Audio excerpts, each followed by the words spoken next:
علیکم ویورز، میرا نام عطاء الرحمن اور آپ دیکھ رہے ہیں عطاء بخاری یوٹیوب چینل۔ آج کے اس اسپیشل لیکچر میں ہم طلاق، عدت اور رجوع پر بات کریں گے۔ یہ ایک مختصر لیکچر ہوگا، لیکن اس میں جو اسلام کی روح سے یا شریعت کی روح سے جو احکام دیے گئے ہیں ان کا ایک ہم نچوڑ پیش کریں گے آپ کے سامنے۔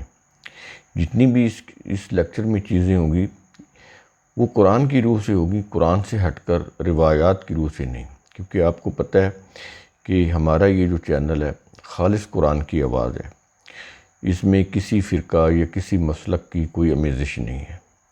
ہم کوشش کرتے ہیں کہ جتنی بھی تعلیمات ہیں اسلام کی وہ صرف قرآن کی روح سے پیش کی جائیں، اس لیے کہ دین کا ماخذ صرف قرآن ہے، قرآن کے علاوہ کوئی اور کتاب نہیں۔ یہ جتنی بھی چیزیں کہتے ہیں نا کہ اجماع، قیاس، روایات، بالکل نہیں۔ ایک ہی چیز ہے دین کی بیس، اس کی اساس، اس کا ماخذ قرآن۔ قرآن کے علاوہ کوئی چیز نہیں۔ اگر قرآن کے علاوہ یا قرآن کے ساتھ کوئی اور چیز شامل کر کے اس کو دین کی اساس بنائیں گے تو وہ یہ شرک ہو جائے گا، کیونکہ اللہ تعالیٰ نے تو یہاں تک کہا ہے کہ شریعت بھی ہم بنا کر دیتے۔ دین بھی اللہ کا ہے، شریعت بھی اللہ کی ہے، سنت بھی اللہ کی ہے۔ تینوں چیزیں یہ آپ سمجھ لیں، نوٹ کر لیں، یاد کر لیں کہ تینوں چیزیں اللہ کی ہیں۔ کسی نبی کو اس کے اندر کوئی اختیار نہیں تھا۔ ہم تو کسی جگہ کے اوپر سٹینڈ نہیں کرتے۔ اللہ کے انبیاء جو کائنات میں اللہ کے بعد سب سے بڑی ہستیاں تھیں، تو ان کو بھی یہ اختیار نہیں تھا شریعت بنانے کا یا دین بنانے کا۔ تو جو بھی شریعت تھی، جو بھی دین تھا، جو بھی سنت اللہ نے اپنی بیان کی ہے، کسی نبی کی نہیں۔ یہ بنیادی چیز سمجھ لیں۔ اس کے بعد اب ہم اصل ٹاپک کے اوپر آتے ہیں کہ طلاق، عدت اور رجوع۔ ایک چیز یہاں پہ شروع میں سمجھ لیں، ایک بڑا ہی جنرل اصول، وہ یہ ہے کہ جو شرائط نکاح کی ہیں وہی شرائط طلاق کی ہیں۔ یعنی جیسے ہم نکاح کرتے ہیں تو ایسا نہیں ہوتا کہ ہم مذاق میں یا غصے سے کوئی شخص کسی لڑکی سے نکاح کرے، غصے سے یا طلاق سے یا مذاق میں سے نکاح ہو جائے، نہیں ہوتا نا۔ ایسے ہی طلاق بھی غصے سے، طیش سے، جذبات سے، ہنسی مذاق سے، ایسے ہی مذاق میں طلاق نہیں ہوتی۔ طلاق کا پورا ایک سلیبس ہے، پورا ایک سسٹم ہے۔ اگر وہ اڈاپٹ نہیں کیا جائے گا تو قرآن کی روح سے یہ طلاق ہے ہی نہیں، وہ ظلم ہوگا۔ پھر آپ مفتیوں سے، یہ جو ہے نا مذہب کے مفتی، ان کے عالم، ان سے پھر فتوے پوچھتے پھریں گے۔ پھر کوئی کچھ فتویٰ دے گا، کوئی کچھ فتویٰ دے گا۔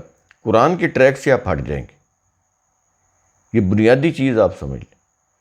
جو شرائط نکاح کی ہیں وہی شرائط طلاق کی ہیں۔ نکاح ریٹن ہوگا، طلاق بھی ریٹن ہوگی۔ نکاح جو ہے ایجاب و قبول سے ہوگا، طلاق بھی باہمی ڈسکشن سے ہوگی۔ یہ نہیں ہے کہ مرد کو غصہ آیا تو طلاق دے دی، اس کو طیش آیا تو طلاق دے دی۔ وہ بھی ایک نہیں، 3 اکٹھی طلاقیں۔ یہ 3 اکٹھی طلاقیں کیوں دی جاتی ہیں؟ اس کی وجہ کیا ہے؟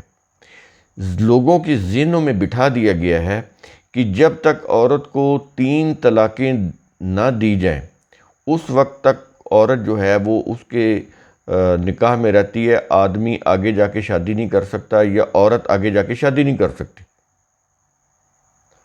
خاص طور پر عورت کے معاملے میں، کہ وہ جب تک اس کو 3 طلاقیں نہ دی جائیں وہ عورت جو ہے کہیں اور شادی نہیں کر سکتی۔ سب سے بڑی مسٹیک، سب سے بڑی غلطی یہیں پہ ہوتی ہے۔ یہ جو ذہنوں میں شعوری طور پر یا لاشعوری طور پر بٹھا دیا گیا ہے کہ عورت سے پیچھا چھڑانا ہے تو پوری 3 طلاقیں دو، پھر وہ عورت آگے جا کے شادی کر سکے گی۔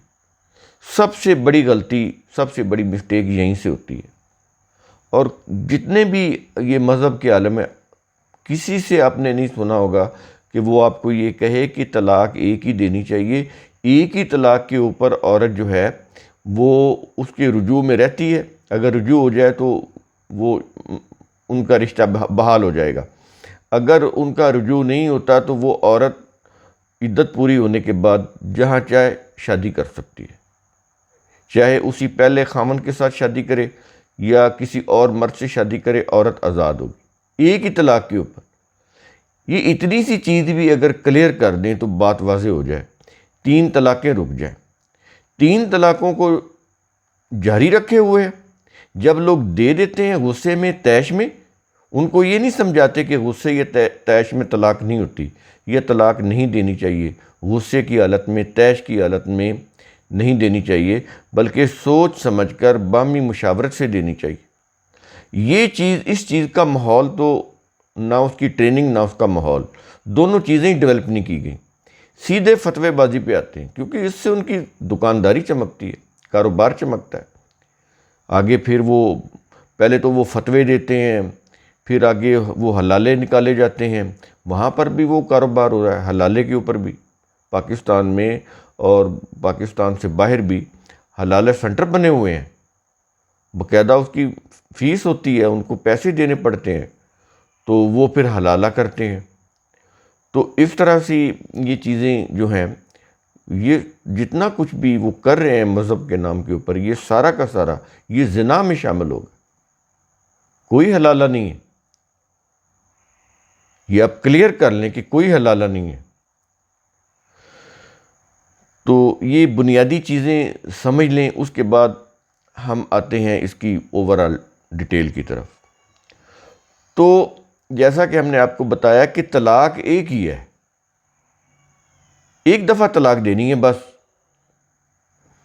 3 دفعہ طلاق دینے کا حکم نہیں ہے، یہ ذہن میں رکھیں، 3 طلاقیں دینے کا حکم نہیں ہے، یہ 3 علیحدہ علیحدہ چانسز ہیں، موقع ہیں، مہلت دی ہوئی ہے کہ فرض کریں ایک دفعہ طلاق ہوئی، اس کے بعد رجوع ہو گیا، اب ایک طلاق کاؤنٹ ہو جائے گی، پھر کہیں زندگی میں کوئی دوبارہ کوئی ان کی آپس میں چپکلش ہوئی، کوئی نا اتفاقی ہوئی، کوئی جھگڑا ہو گیا، بات علیحدگی تک پہنچ گئی، طلاق ہو گئی، تو اب یہ دوسری طلاق کاؤنٹ ہو جائے گی، کاؤنٹ ہو جائے گی، لیکن 2 طلاقوں تک رجوع کا حق رہے گا۔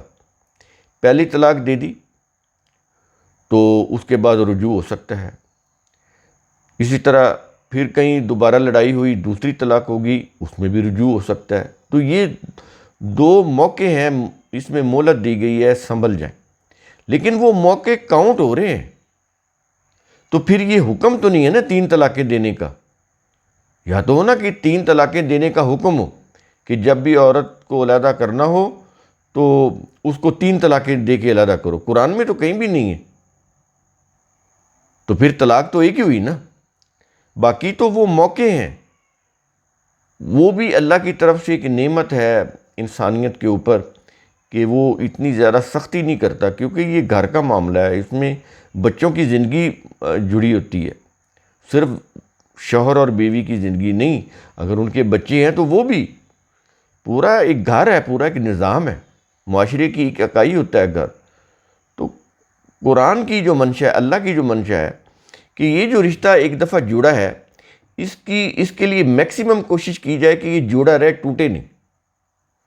طلاق آخری حد ہے، اس وقت دی جائے گی یا اس کا فیصلہ کیا جائے گا کہ جب یہ سمجھا جائے گا کہ بالکل بھی یہ ان کا اکٹھے رہنا بالکل بھی فائدہ مند نہیں ہو سکتا، نقصان ہو سکتا ہے، لڑائی جھگڑا، وہ مزاج کا اختلاف ہو، طبیعتوں کا اختلاف ہو، یا کوئی اور پسند ناپسند کا معاملہ ہو، یا کوئی عادات سے کسی کی اس سے نفرت ہوتی ہے، یا اس کی عادات ایسی ہیں، یا اس کی خصلتیں ایسی ہیں، دونوں میں سے کسی ایک، تو آخر یہ لڑائی جھگڑا کیوں ہو رہا ہے؟ کوئی وجہ تو ہوگی نا۔ تو اگر وہ ختم نہیں ہو سکتا، وہ وجوہات ختم نہیں ہو سکتی، تو پھر یہی ہے کہ ان کو علیحدہ کر دیا جائے۔ اور وہ ایسا نہیں کہ گھر میں بیٹھ کے بندہ غصے سے طلاق دے کے چلا جائے اور بیوی اس سے علیحدہ ہو جائے گی، یہ بندہ اس کو بیوی کو علیحدہ کر لے گا، ایسا نہیں ہے۔ ہم نے آپ کو بتایا جیسے طلاق، جیسے نکاح جو ہے وہ ایسے نہیں ہو سکتا، غصے سے، ہنسی مذاق سے، ایسے پیار محبت سے ایسے کہہ دیں جی میں نکاح کرتا ہوں تو نکاح ہو جائے، ایسا تو نہیں ہوگا۔ نکاح کی جو کنڈیشنز ہیں کہ گواہ ہونی چاہیے، ریٹن ہونا چاہیے، سب کی موجودگی میں ہونا چاہیے، علی الاعلان ہونا چاہیے۔ ڈائیورس بھی ایسے ہی ہے، ٹھیک ہے نا۔ دیکھیں نا، ایک کمپنی ہے، اس کی پارٹنرشپ ڈیڈ تیار ہوئی، وہ کمپنی رجسٹرار جو حکومت کا ادارہ ہوتا ہے وہاں پہ وہ اس کا فارم جمع ہوا، اس کے اوپر اس کو ایک فارم سی مل گیا کہ یہ کمپنی بن گئی آپ کی۔ اب آپ نے اس کمپنی کو ڈیزالو کرانا ہے، تو اگر دو پارٹنر نے کمپنی بنائی ہے تو ایک پارٹنر جا کے ڈیزالو نہیں کرا سکتا، وہ رجسٹرار کمپنیز کے پاس جائے گا تو یہ نہیں کہ وہاں جا کے کوئی لکھ کے دے آئے تو کمپنی ڈیزالو ہو جائے گی، ایسا نہیں ہوگا۔ جیسے وہ کمپنی بناتے ہوئے دونوں اس کے پاس گئے تھے، اس کی موجودگی میں انہوں نے بیان حلفی کے اوپر سائن کیے، جو بھی قواعد و ضوابط تھے اس کے اوپر انہوں نے دستخط کیے، فیس جمع کروائی۔ اس کے بعد پھر ضروری جانچ پڑتال کے بعد ادارے نے اس کو فارم سی دیا، کمپنی بننے کی ایک رجسٹریشن سرٹیفکیٹ ہوتا ہے وہ دیا کہ اب یہ کمپنی بن گئی ہے۔ اس میں وہ NTNV چیک کریں گے، ساری چیزیں چیک کریں گے، آفس کہاں پہ ہے، پارٹنرشپ، ان کا بیلنس کتنا ہے، ان کا وہ سارا لکھا ہوتا ہے اس کے اندر، اس کے مطابق۔ تو ایسے ہی جب وہ ڈیزالو کریں گے تو کوئی ایک شخص جا کے نہیں کروا سکتا، وہی دونوں پارٹنر جو ہیں وہ اپنا اسی فارم سی کو لے جائیں گے جو کمپنی کا سرٹیفکیٹ ہے، وہ اس کو آگے رکھیں گے کہ یہ ہماری پارٹنرشپ ڈیڈ تھی، یہ اس کے اوپر ہمیں سرٹیفکیٹ ملا تھا، اب ہم اس کو پارٹنرشپ ڈیڈ کو ڈیزالو کرنا چاہتے ہیں، ختم کرنا چاہتے ہیں، تو اس کے لیے وہ ضابطے کی کارروائی کریں گے، دونوں وہاں پر دستخط کریں گے، بیان حلفی سائن ہوگا، گواہ موجود ہوں گے، وہ بھی اس کے اوپر سائن کریں گے، تب جا کے وہ ڈیزالو ہوگی کمپنی۔ تو نکاح بھی تو کنٹریکٹ ہی ہے نا، طلاق بھی اسی طرح ہی اس کنٹریکٹ کو منسوخ کرنے کا ایک وہ ڈاکومنٹ ہے یا ایک عمل ہے۔ تو یہ سارا ڈاکومنٹری ہوگا آئی وٹنس کے ساتھ، ایسا تھوڑا ہی ہے کہ آپ غصے میں آ کے طلاق دے کے چلے جائیں تو وہ طلاق ہو جائے گی، اور وہ بھی اکٹھی 3 طلاقیں، جس کو دینے کا حکم قرآن میں ہے ہی نہیں، اجازت بھی نہیں ہے، تو ایک ہی طلاق دی جائے گی، وہ بھی بامر مجبوری، یہ نہیں کہ اس کو کھیل تماشا بنا لیا جائے۔ کھیل تماشا نہ بنے، اسی لیے تو حد لگائے گی کہ 2 تک مہلت ہے، رجوع ہو سکتا ہے، تیسری طلاق دیں گے تو پھر مہلت نہیں ہے۔ تو طلاق ایک ہی ہے، اسی میں رجوع بھی ہو سکتا ہے، ظاہر ہے ایک طلاق دی ہے نا تو اس میں رجوع بھی ہو جائے گا، اور اگر رجوع نہیں کیا تو پھر مستقل علیحدگی بھی ہو جائے گی۔ سمجھ آ رہی یہ چیز؟ مستقل علیحدگی بھی ہو جائے گی۔ ہاں، اس اصول سے ہٹ کر اگر ایک طلاق الگ الگ موقعوں پر 2 بار دی گئی ہو تو دونوں بار رجوع ہو سکتا ہے۔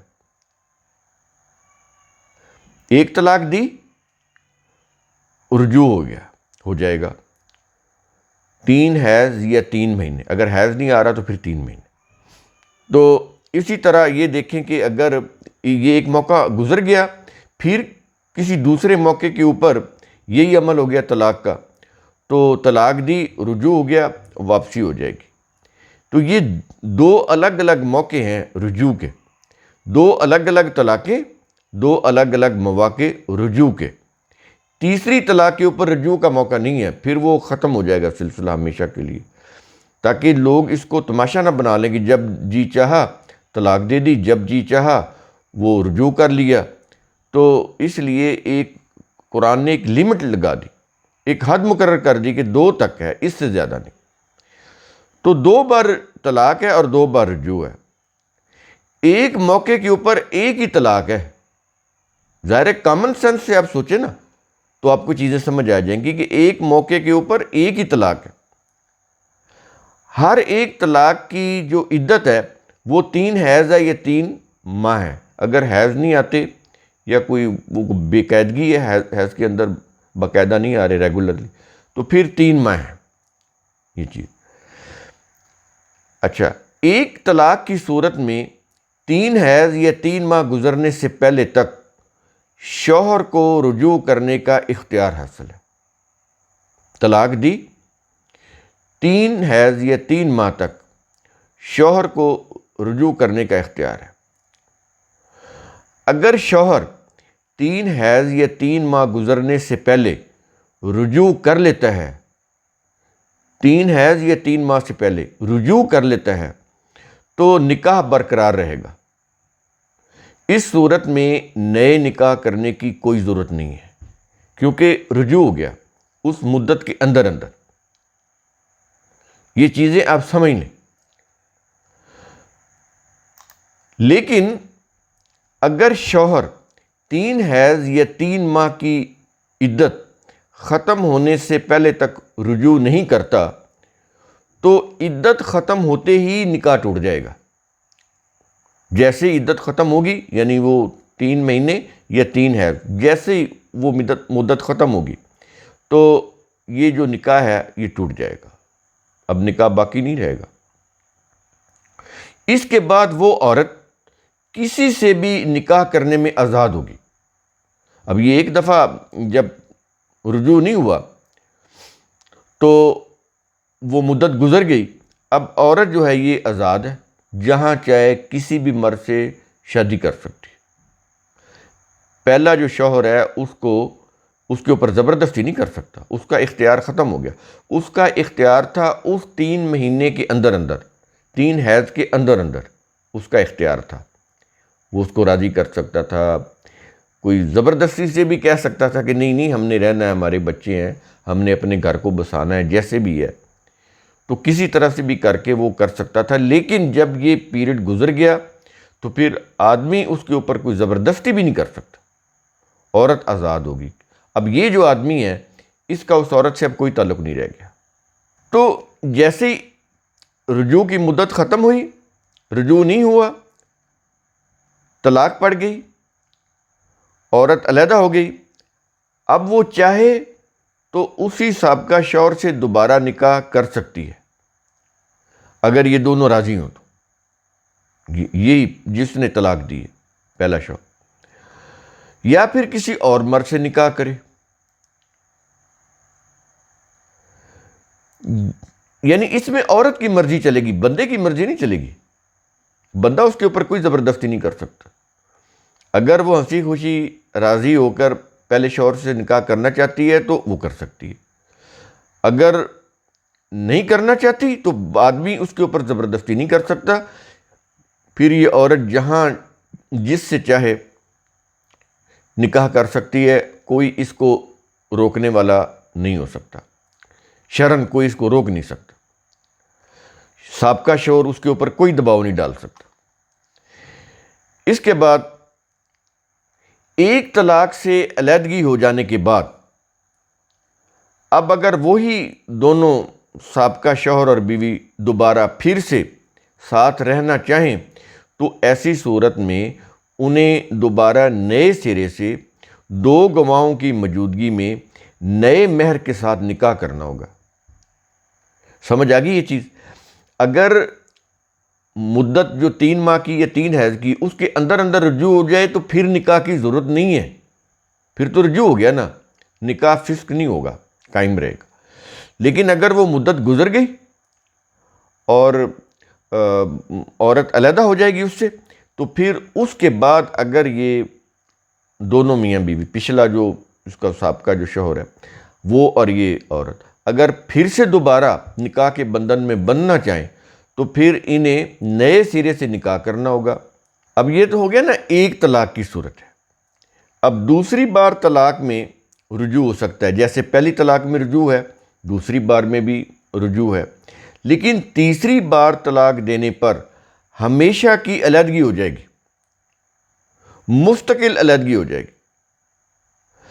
تو لہٰذا مستقل علیحدگی کے لیے ایک ہی طلاق کافی ہے، 3 طلاقوں کی تو ضرورت ہی نہیں ہے، نہ 3 طلاقیں دینے کا حکم ہے۔ اسی لیے حکم نہیں ہے کہ ایک طلاق ہی کافی ہے، مستقل علیحدگی کے لیے، اور اس میں سب سے بڑا فائدہ یہ ہے کہ اگر دوبارہ یہ آپس میں ملنا چاہیں، اپنا گھر بسانا چاہیں، تو سمپل نکاح کر کے وہ اپنا گھر بسا سکتے ہیں۔ لیکن اگر وہ انہی کے اوپر لگے ہوئے ہیں کہ 3 طلاقیں ایک ہی باری دینی ہیں، تو انہوں نے تو پھر اپنے لیے مصیبت خود خرید لی نا، قرآن میں تو کہیں بھی نہیں ہے۔ تو ہمارے ہاں بدقسمتی یہ ہے کہ ہمارے جو مذہب کے لوگ ہیں، جو اتنے بڑے بڑے علامہ ہیں، اتنے بڑے بڑے مفتیان ہیں، فتویٰ دیتے ہیں، کبھی انہوں نے لوگوں کو ایجوکیٹ نہیں کیا کہ 3 طلاقیں نہیں دینی، مستقل بھی علیحدگی کرنی ہو تو ایک ہی طلاق، ایک ہی طلاق کے اوپر شوہر اور بیوی علیحدہ ہو جائیں گے، ایک ہی طلاق کے اوپر جو عورت ہے وہ جہاں چاہے شادی کر سکتی ہے، چاہے پہلے شوہر کے ساتھ کرنا چاہے، چاہے کسی اور کے ساتھ کرنا چاہے۔ یہ چیز سمجھنے کی اور سمجھانے کی ہے جو کوئی نہیں بتا رہا۔ اس کے بعد ہے بیوی کا بذریعہ عدالت اپنے شوہر سے علیحدگی حاصل کرنا، جس کو عام طور پر ہم خلا کہتے ہیں۔ قرآن میں خلا کا کوئی لفظ نہیں ہے، تو اس کا پروسیجر قرآن کے اندر بتایا گیا ہے۔ اگر عدالت حقائق کے پیش نظر یہ سمجھے، یہ جو فیملی کورٹ ہے، حقائق کے پیش نظر یہ سمجھے کہ زوجین کسی بھی صورت ازدواجی رشتہ قائم نہیں رکھ سکتے، کسی بھی صورت نہیں رکھ سکتے، کوئی بھی کوشش کی جائے نہیں رکھ سکتے، یعنی یہ چیز جج اگر سمجھے، وہ جو مجسٹریٹ ہے یا جج ہے یا ثالثی کونسل کا چیئرمین ہے، جو بھی ہے، وہ اگر یہ سمجھتا ہے کہ یہ رشتہ قائم نہیں رکھ سکتی، ظاہر ہے کہ وہ جو بیوی ہے اس کے خاندان کے لوگوں کو بھی بلائے گا، اور جو شوہر ہے اس کے خاندان کے لوگوں کو بھی بلائے گا، اور ان دونوں شوہر اور بیوی کو بھی بلائے گا، سب کی سنے گا، تو وہ پھر فائنل ڈیسیژن تو اسے نہیں کرنا ہے نا۔ تو وہ اگر اس نتیجے پہ پہنچتا ہے کہ ازدواجی رشتہ قائم نہیں رکھ سکیں گے، اگر ان کو کسی طرح سے اکٹھا کر بھی دیا جائے تو یہ علیحدہ ہو جائیں گے، اور یہ جو بیوی ہے یہ اپنے شوہر سے علیحدگی حاصل کرنے میں حق بجانب ہے، اگر وہ سمجھتا ہے، تو پھر کیا ہے، تو پھر ایسی صورت میں ان دونوں پر کوئی حرج نہیں ہے کہ بیوی معاہدہ نکاح ختم کرنے کے بدلے شوہر کے دیے ہوئے مال میں سے بطور فدیہ اسے کچھ دے دے، کہ میری جان چھوڑو، یہ لو، یہ جو تم نے مجھے کچھ دیا تھا نا اس میں سے یہ واپس لے لو، مجھے تمہارے ساتھ نہیں رہنا۔ آدمی ضد کر رہا ہے، تنگ بھی کر رہا ہے، اور اس کو ڈائیورس بھی نہیں دے رہا، اس کو علیحدہ بھی نہیں ہونے دے رہا، آزادی بھی نہیں دے رہا کہ کہیں اور جا کے وہ شادی کر لے، تو اس صورت میں جو کورٹ ہے، اس عدالت وہاں پہ پیش ہوگی، تو وہ اس میں سے اگر کچھ اس کو دینا بھی پڑ جائے تو وہ اس کو دے دے گی، تاکہ اس کے بدلے وہ اس سے علیحدگی اختیار کر لے۔ تو یہ ہے طلاق، عدت اور رجوع۔ ہم نے تینوں چیزیں آپ کے اوپر واضح کر دیں، اور اس میں پھر ایک اور جو استثناء ہے وہ قرآن نے دوسری جگہ کے اوپر جو بتایا ہے وہ یہ ہے کہ جس کو انہوں نے یہ حلالہ بنایا۔ اب دیکھیں، ایک عورت ہے، اس کی خامن کے ساتھ شادی ہوئی، 3 بار طلاقیں ہوں گی، تیسری طلاق کے بعد وہ عورت اپنے اس سابقہ شوہر سے علیحدہ ہو گئی، اور اس نے کہیں اور شادی کر لی، یعنی اس کی عدت گزرنے کے بعد عورت علیحدہ ہوگی اور اس نے کہیں اور شادی کر لی۔ اب وہ شخص کوئی طبی موت مر گیا، یا ان کا آپس میں کوئی اختلاف ہوا، ان کے آپس میں کوئی اختلاف ہوا اور اس وجہ سے ڈائیورس ہو گئی، یا اس کا جو شوہر ہے کسی حادثے میں چل بسا، یعنی کوئی بھی وجہ جس کے اندر کوئی پلاننگ نہ ہو، پہلے شوہر کی اور بیوی کی آپس میں پلاننگ کر کے ایک بندہ ڈھونڈنا جو عورت کے ساتھ عارضی طور پر وہ نکاح کرے، اور اس کے ساتھ پھر وہ خلوت کر کے اس کو پھر ڈائیورس دے دے، یہ ایک پلاننگ کر کے وہ ڈھونڈتے ہیں نا ایک بندے کو، اور اس کو پھر منت ترلے کرتے ہیں کہ تم نے اس کو نا ملاپ کے بعد اس کو پھر تم نے ڈائیورس کر دینا ہے، آگے پھر اس کی مرضی ہے وہ کرے یا نہ کرے، کیونکہ نکاح تو ہو گیا، اب اس کی بیوی بن گئی۔ تو وہ ایسے بھی کیسز آئے ہیں کہ وہ پھر عورت واپس جاتی ہی نہیں، کیونکہ وہ پچھلے خامن سے اتنی تنگ آئی ہوتی ہے کہ وہ بعض دفعہ اس کو نیا جو بندہ ملتا ہے وہ اس کو اتنا اچھا لگتا ہے کہ وہ پھر جاتی نہیں واپس، وہ کہتی میں نے ڈائیورس لینی نہیں، میں ہمیشہ آپ کے پاس رہوں گی۔ تو ایسے بھی کیسز ہو جاتے ہیں۔ تو اس میں پھر یہ امکان ہے، یہ جو چیز ہے، یہ جو حلالہ ہے، یہ سراسر زنا ہے، شریعت کا کوئی حکم ہو ہی نہیں سکتا۔ تو یہ جو چیز قرآن بتا رہا ہے نا، کسی اور خامن کے ساتھ شادی ہو جائے، پھر اگر ان کی علیحدگی ہو جائے یا اس کی کسی طرح سے کوئی اس کی موت واقع ہوگی شوہر کی، اب اگر پچھلے خامن کے ساتھ یہ کرنا وہ کر سکتے ہیں، تو یہ ایک اتفاقی یا حادثاتی صورت ہے، پری پلان نہیں، جیسے یہ حلالہ پری پلان کروا رہے ہیں۔ تو یہ پری پلانڈ ہے، یہ زنا ہے، اس سے بچنا چاہیے۔ وہ ایک امکانی صورت ہے کہ کہیں اور شادی ہوگی، وہ آدمی نہیں رہا، فوت ہو گیا، یا کوئی لڑائی جھگڑے سے علیحدگی ہوگی، تو اس کی عدت گزرنے کے بعد یہ واپس پہلے شوہر سے نکاح کر سکتی ہے۔ وہ ایک امکانی صورت ہے۔ یہ جس طرح اس کو مینج کر کے شوہر تلاش کرتے ہیں اور وہ اس سے شادی کرواتے ہیں، اس کے ساتھ وہ بات کو اس شرط کے اوپر رکھتے ہیں کہ تم نے اس کو فوراً ڈائیورس کر دینا ہے، پھر واپس میں نے اس کو اپنے نکاح میں لانا ہے، یہ انسانی غیرت اور حمیت کے منافی بھی ہے اور قرآن کے بھی خلاف ہے، انسانیت کے بھی خلاف ہے، اخلاق کے بھی خلاف ہے۔ ہر لحاظ سے یہ بہت گھناؤنا فعل ہے، یہ جو حلالہ ہے۔ تو امید ہے کہ ہمارا یہ جو لیکچر آپ کو کافی مدد فراہم کرے گا اس معاملے کو سمجھنے میں، اور ایک آسانی پیدا کرے گا، کیونکہ جو دین ہے نا، یہ آسانی پیدا کرتا ہے، اللہ کا، وہ اللہ کا دین، انسانوں کی بنائی ہوئی شریعتیں نہیں۔ جو اللہ کا دین ہوتا ہے وہ انسانوں کی آسانی کے لیے ہوتا ہے، ان کی سکون اور راحت کے لیے ہوتا ہے، نہ کہ ان کے اوپر تنگی اور مصیبت کے لیے ہوتا ہے۔ تو جو انسان شریعتیں بناتے ہیں، جو مذہبی پیشوا شریعتیں بناتے ہیں، اس سے انسانیت کو نقصان ہوتا ہے، تکلیف ہوتا ہے، دکھ ہوتا ہے، درد ہوتا ہے۔